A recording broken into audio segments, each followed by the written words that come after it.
Bem, galera, beleza? Tudo bem? Lembra de mim? Meu nome é Rafael Cafezeiro e hoje a gente vai começar a trabalhar um pouquinho sobre as específicas para as provas discursivas que você vai fazer, de repente, para biologia, para medicina, área biomédica, né? Então a gente já passou por uma etapa que foi muito importante, que foi o Enem. Agora a gente vai focar em provas mais aprofundadas, questões mais complicadas e, obviamente, da parte do Brasil. Vamos nessa? Vamos lá. Acompanhe então, por favor, o primeiro slide. Vamos lá? A figura adiante refere-se a um processo ecológico muito importante para a manutenção dos ecossistemas naturais e agrícolas.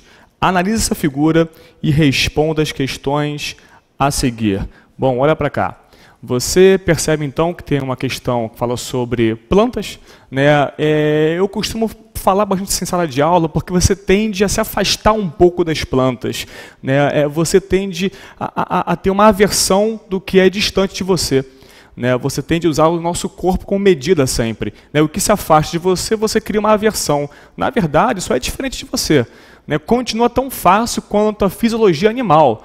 Né, só que é um organismo bem diferente. Né, então vamos analisar com calma, mais uma vez, a figura da questão. Vamos lá? Olha, por favor, a figurinha.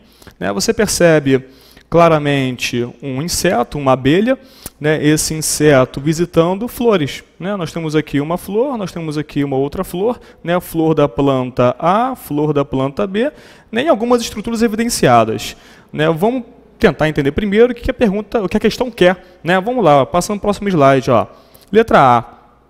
Como são denominadas as estruturas 1, 2 e 3? Bom, antes de chegar à figura da questão, eu vou passar para mais um slide que você está vendo aí agora, né, que está um pouco mais clara a figura. Né? Olha para cá, por favor, mais uma vez.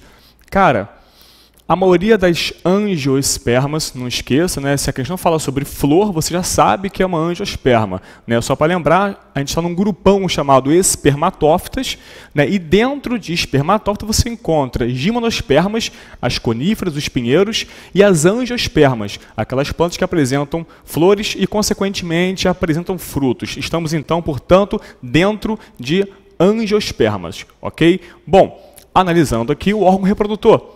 Esse órgão, obviamente, é a flor.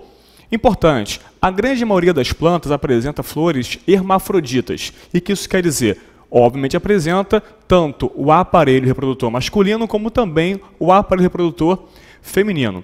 Né? Então vamos lá olhar a figura para a gente entender um pouco o esquema. Olha só, baixa a cabeça e presta atenção, meu filho.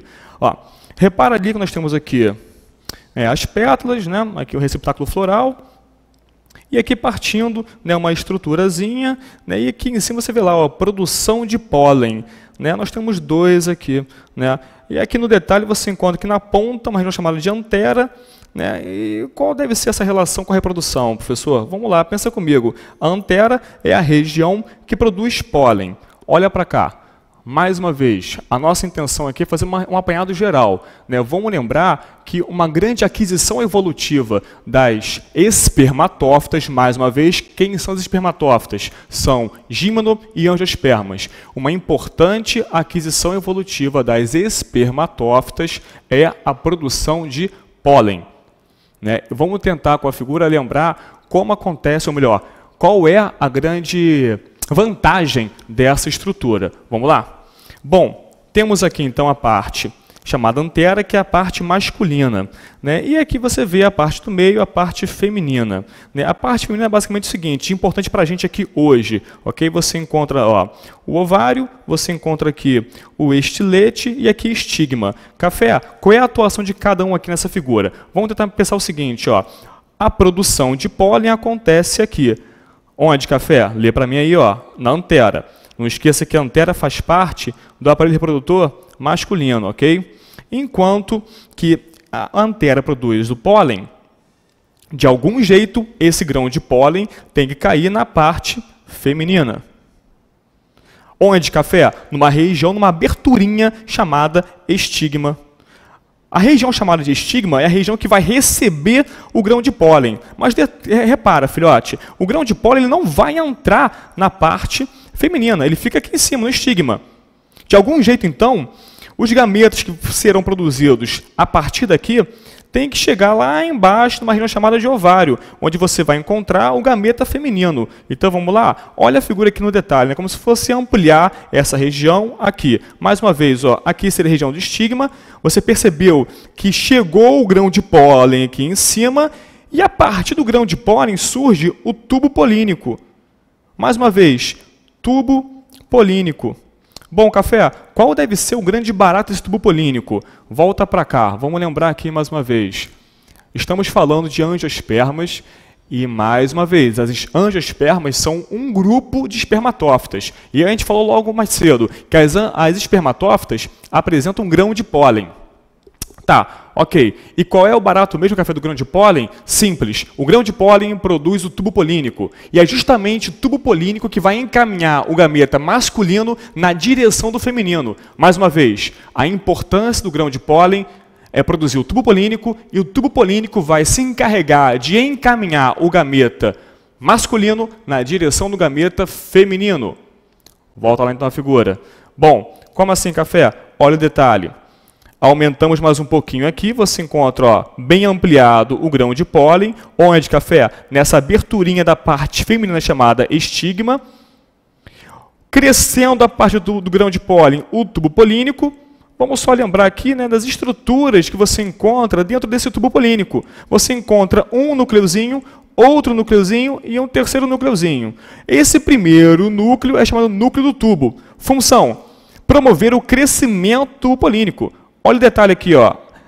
Esse núcleo chamado tubo polínico, núcleo do tubo, tem como função crescer em direção ao ovário e encaminhar esses outros dois núcleos aqui, ó, chamado núcleos espermáticos, que nada mais são que os gametas femininos.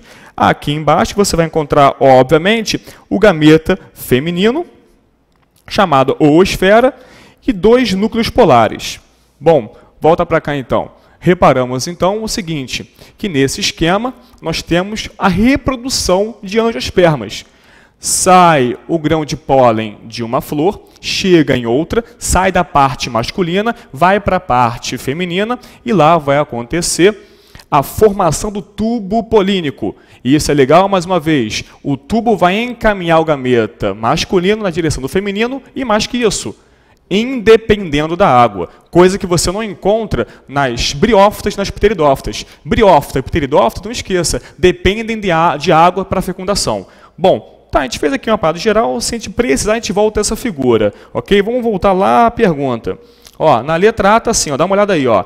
Como são denominadas as estruturas 1, 2 e 3? Vamos à questão original aqui então, ó. Estruturas 1, 2 e 3. Temos aqui então, ó, a estrutura 1 é a parte ampliada do masculino, né? A pontinha que você já viu que chamada de estame. Então aqui, ó, estame.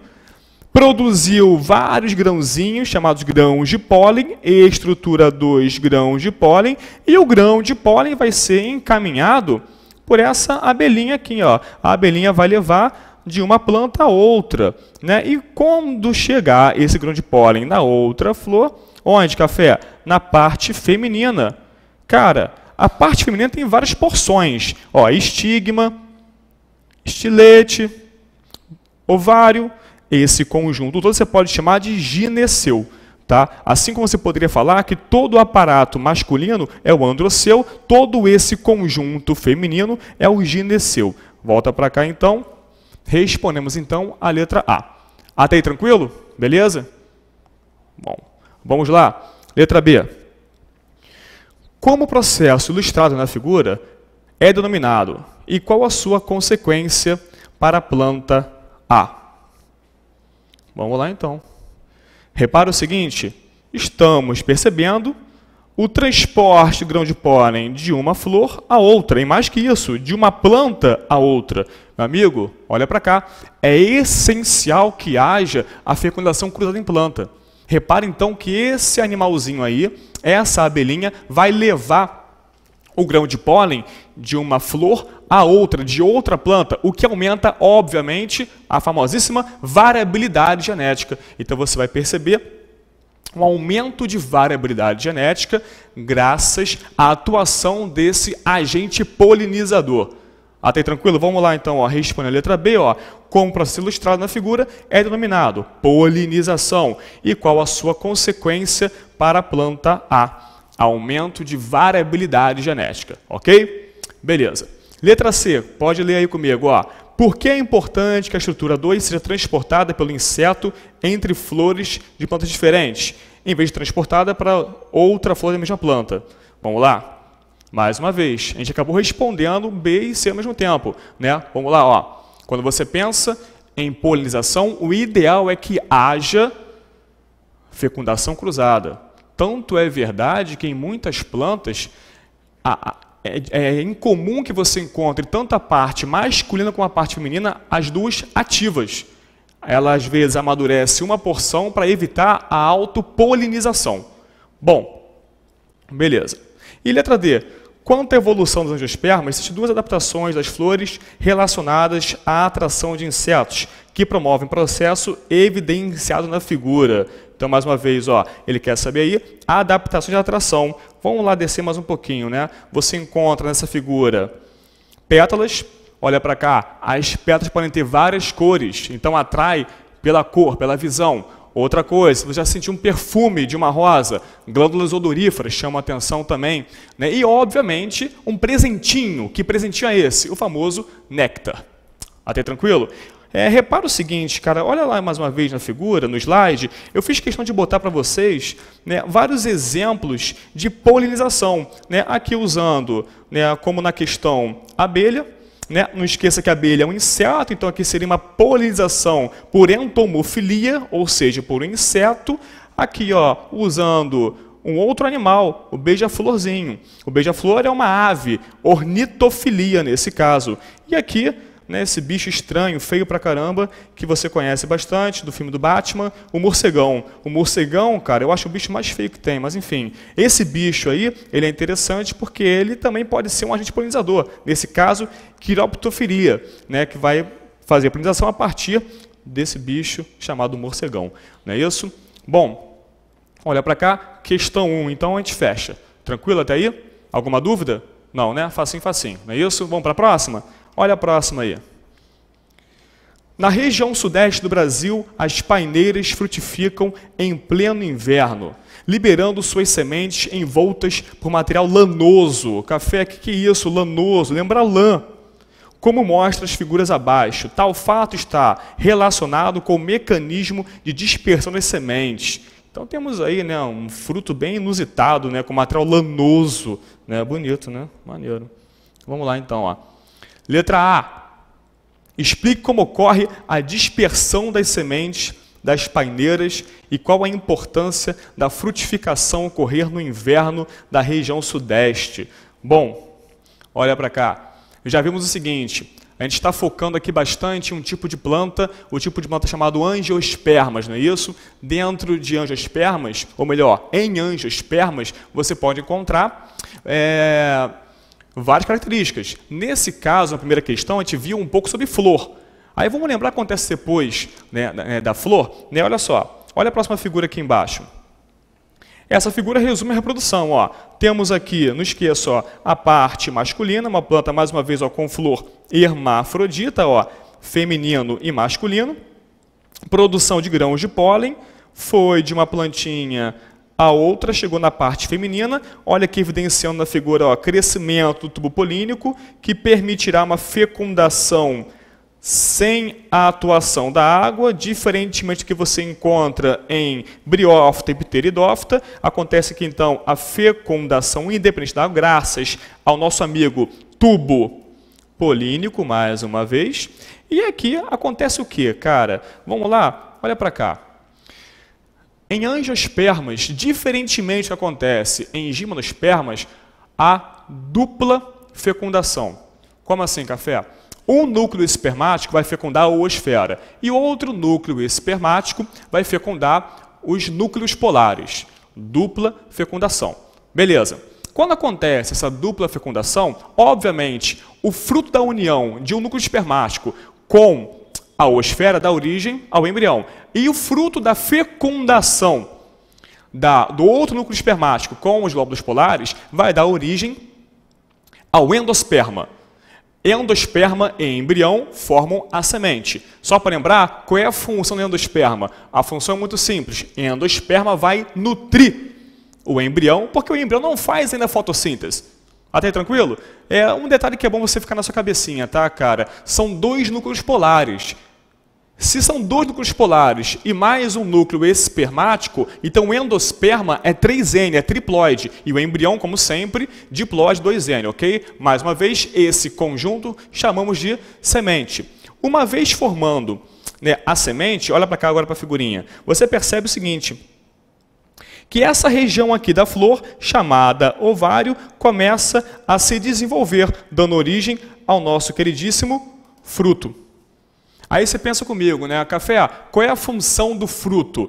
Olha a próxima slide, você vai perceber. Função do fruto nada mais é que espalhar a semente, a principal função. Agora, cuidado, cara, nem todo fruto é para ser ingerido. Ó, nesse caso aqui, temos o tucaninho ingerindo o fruto, ele vai ingerir com o fruto a semente e depois, obviamente, pelas fezes vai dispersar a semente, não é isso? Então não esqueça, nesse caso, esse animal vai espalhar a semente, perdão. Então é um caso de zoocoria, um animal espalhando a semente. Agora cuidado, cara, olha só esse fruto aqui, ó, o famoso carrapicho. Você vai lá fazer a trilha lá com seu namorado, com sua namorada, ó, sai cheio de carrapicho, dentre outras coisas, não é isso? Cuidado com as trilhas, tá? São muito perigosas. Bom, quando você sai do meio do mato com o seu namorado, com a sua namorada, você sai cheio de carrapicho. O carrapicho se prende à sua roupa, à sua pele. A função não é ser ingerido, é se prender, é ser transportado pela pele de um animal.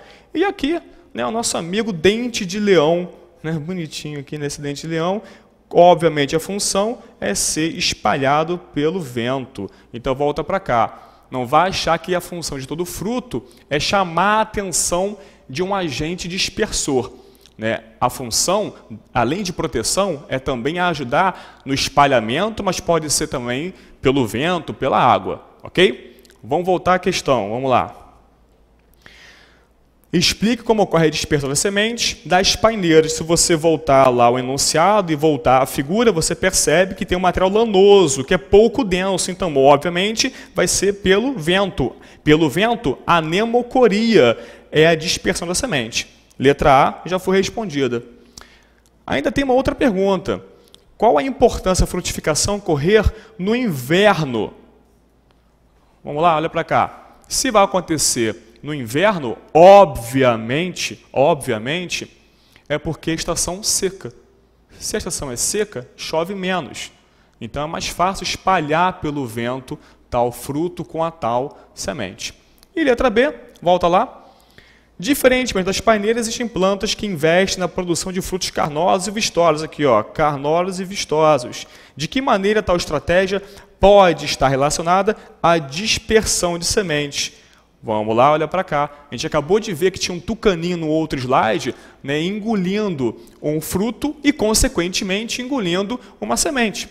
Então, a função de um fruto chamativo, um fruto cheiroso, um fruto carnoso, um fruto saboroso, né, um fruto colorido, é chamar a atenção, mas cuidado, dos agentes dispersores de semente. Até aí, beleza? Tranquilo? Tá. E para fechar, essa aqui é muito fácil. Atualmente, o Brasil está na corrida pela segunda geração do etanol, o álcool combustível produzido a partir de cana-de-açúcar, tanto do caldo rico em sacarose, quanto do bagaço rico em celulose. O processo para a produção de etanol é denominado fermentação alcoólica. O milho é outra monocotiledônea, que também pode ser usada na produção de álcool. Cite duas características das monocotiledôneas, que as diferenciem das dicotiledôneas, atualmente chamadas de dicotiledôneas. Então, vamos lá. Aqui já para te ajudar, né, porque não tem o que fazer, você pode ficar olhando para a figura, não tem muito o que fazer. Cara, é decoreba, então você pode usar aí essa tabelinha para outros momentos do seu estudo. Né, monocotiledônea, que apresenta um cotilédone, por exemplo, milho, cana. Dicotiledônea, 2 cotilédones, por exemplo, feijão, soja. Folhas paralelinérvias, folha reticulada. Trímeras, pentâmeras, mas também pode ser pentâmeras. Continuando aqui no esquema, lá, ó, em monocotiledônia, a raiz pode ser fasciculada, ou seja, não tem raiz principal. Dicotiledônia, temos aqui, ó, uma raiz principal, uma raiz pivotante ou axial. Né? Aqui você encontra diferenças em tipos de caule, né, que não é lá tão cobrado, e também a disposição dos vasos condutores de seiva. Sem um padrão, é irregular, e em dicotiledônia, por fora, periférico, floema, e por dentro, xilema. Beleza? Tranquilo? Fácil essa, né? A gente fecha aqui então esse primeiro bloquinho, ok?